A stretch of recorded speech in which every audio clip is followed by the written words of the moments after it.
Hello বন্ধুরা, Malaysia বিমান পরিষেবার একটি ফ্লাইট MH370 8ই মার্চ 2014-তে কোলালামপুর থেকে রাত 12:35 নিজের যাত্রা শুরু করেছিল।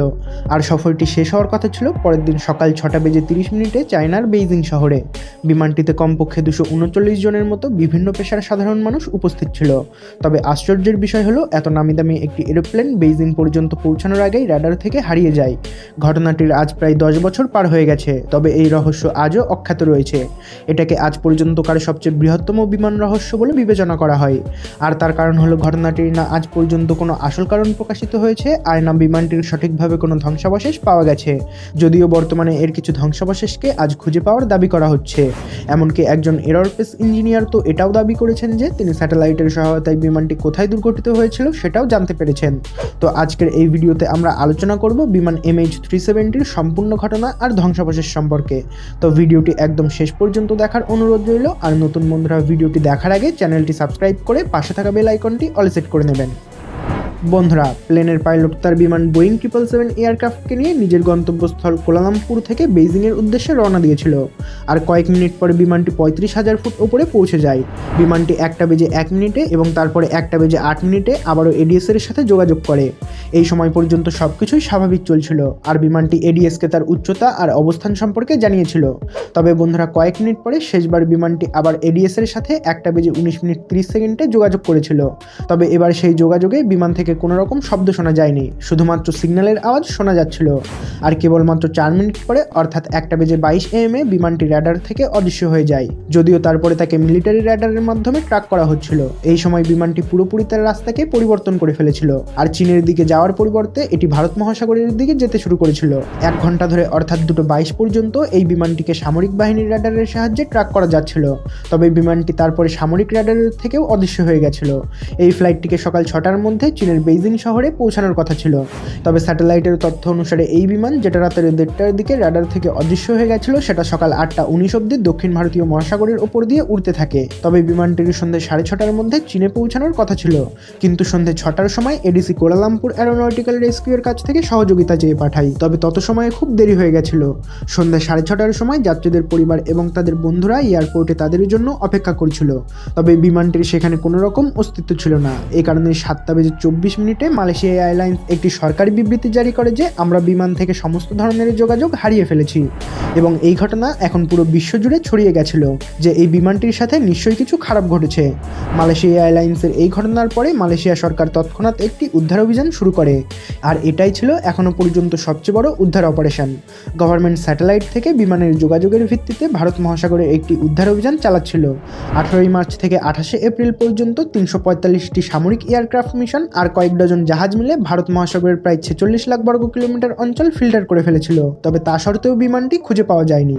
যখন কিছুই খুঁজে পাওয়া গেল না, তখন সরকার সোনার প্রযুক্তি ব্যবহার করে একটি অনুসন্ধান অপারেশন শুরু করেছিল। যদি বিমানটি সমুদ্রের গভীরতায় থাকে, তাহলে এই সোনার প্রযুক্তির সাহায্যে এটিকে পাওয়া যেত। এই অনুসন্ধান অপারেশনে মালয়েশিয়া ছাড়াও চীন ও অস্ট্রেলিয়া জড়িত ছিল। 3টি দেশের সেনাবাহিনী এটিকে খুঁজছিল, তবে কিছুই খুঁজে পাওয়া যায়নি। এই অপারেশনটি 3 বছর ধরে চলতে থাকে। আর এই অনুসন্ধান অপারেশনে প্রায় $155 মিলিয়ন ব্যয় হয়ে গেছিল। এই জন্যই এটি আজ পর্যন্তকার সবচেয়ে অধিক ব্যয়বহুল রেস্কিউ মিশন হয়ে রয়েছে।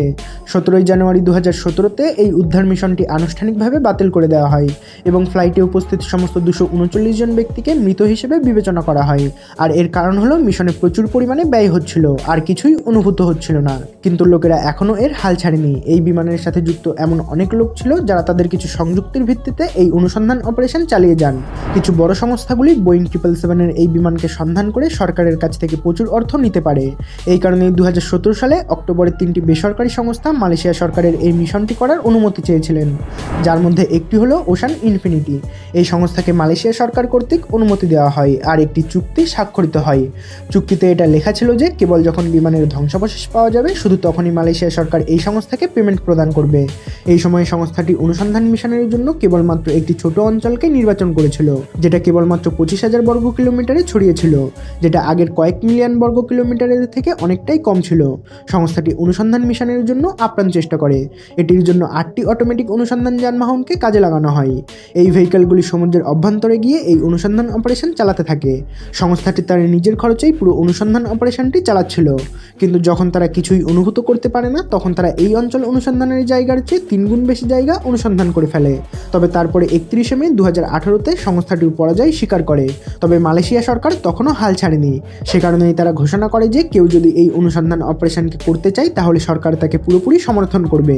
আবারও একবার ওশান ইনফিনিটি কোম্পানি এই অনুসন্ধান অপারেশনটি শুরু করে, কারণ তারা আগের অন্তঃসাগরীয় মিশনে প্রচুর ধারণা পেয়েছিল। এবারের চুক্তিতেও এটাই লেখা ছিল যে যখন বিমানের ধ্বংসাবশেষ পাওয়া যাবে তখনই সরকার এটার জন্য অর্থ প্রদান করবে। তবে সংস্থাটি কিছুই খুঁজে পায় না। স্যাটেলাইট আর র্যাডার থেকে প্রাপ্ত তথ্য অনুসারে যখন বিমানটি পুরোপুরি তার পথকে পরিবর্তন করেছিল তখন এটি দক্ষিণ ভারত মহাসাগরের আন্টার্কটিকার দিকে যেতে শুরু করেছিল। এই কারণেই এটা অনুমান করা হয় যে এর ধ্বংসাবশেষ দক্ষিণ পশ্চিম অস্ট্রেলিয়াতে থাকতে পারে। এই কারণেই একজন আইনজীবী এবং অ্যাডভেঞ্চারার বেইন এগেল গিবসন একাই ফ্লাইট MH370 সন্ধানের মনস্থির করেন। তিনি ভেবেছিলেন যে এর ধ্বংসাবশেষগুলি অবশ্যই সমুদ্রের তীরবর্তী অনেক দ্বীপে চলে গেছে। এই আধারের উপরে ভিত্তি করেই তিনি বিমানের ধ্বংসাবশেষগুলিকে অনুসন্ধান করতে পারবেন। অলরেডি বিমানের অনেক ছোট ছোট টুকরোগুলিকে পাওয়া গেছিল, তাই তিনি মোজাম্বিক দেশে যান এবং সেখানে জেলেদের সাথে কথা বলেন। তিনি সেখানে একটি মেটাল প্লেট খুঁজে পান। তিনি অনুমান করেন যে এটি বোয়িং 777-এর অংশ হবে। গিবসন এই মিশন চলাকালীন আরও অনেক বন্ধু তৈরি করে ফেলেছিলেন এবং লোকেদের মধ্যে এই অনুভূতি জাগ্রত করেছিলেন যে MH370-র ধ্বংসাবশেষ তারা এইভাবেই খুঁজে পেতে পারে। এই কারণেই তাকে ছাড়া অনেক লোক এই বিমানের ধ্বংসাবশেষ ব্যক্তিগতভাবে সন্ধান করতে শুরু করে এবং সম্প্রতি এক space engineer Richard Godfrey Reddit অ্যাপে দাবি করেছিলেন যে তিনি এর সঠিক অবস্থানটি জানতে পেরেছেন, মানে বিমানটি কোথায় বিধ্বস্ত হয়েছিল আর তার ধ্বংসাবশেষ কোথায় রয়েছে। তিনি উইক সিগন্যাল প্রভোগেশন টেকনোলজির ব্যবহার করে বলেন যে বিমানটি অস্ট্রেলিয়ার পার্থ শহর থেকে 1933 কিলোমিটার দূরে সমুদ্রের নিচে ডুবে রয়েছে, আর যেটা সমুদ্রের 4000 মিটার গভীরতায় উপস্থিত রয়েছে, আর এই গভীরতা টাইটানিকের গভীরতার সমান। আর এই কারণেই কোনো সাধারণ মানুষ সমুদ্রের 4000 মিটার গভীরতায় গিয়ে এই বিমানের ধ্বংসাবশেষ উদ্ধার করতে পারেনি। এখানে যাওয়ার জন্য কোনো বড় সাবমেরিনের সাহায্য নিতে হবে, আর মালয়েশিয়ান গভর্নমেন্ট কোনো একজন ব্যক্তির উপরে ভিত্তি করে সেখানে সাবমেরিন পাঠাতে রাজি না। যদিও বন্ধুরা টাইটানিক জাহাজের ধ্বংসাবশেষ টাইটানিক ডোবার 75 বছর পরে 1985-তে উদ্ধার করা হয়েছিল, তো হতে পারে এই ঘটনারও কয়েক বছর পরেই এই বিমানের ধ্বংসাবশেষ খুঁজে পাওয়া যাবে। যদিও বর্তমানে শুধুমাত্র এর কিছু টুকরোকেই খুঁজে পাওয়া গেছে, যেটাকে MH370-র ধ্বংসাবশেষ বলে দাবি করা হচ্ছে। তো বন্ধুরা, এত সব কিছু শোনার পর আপনার কি মতামত সেটা কমেন্ট করে আমাদেরকে অবশ্যই জানাতে পারেন।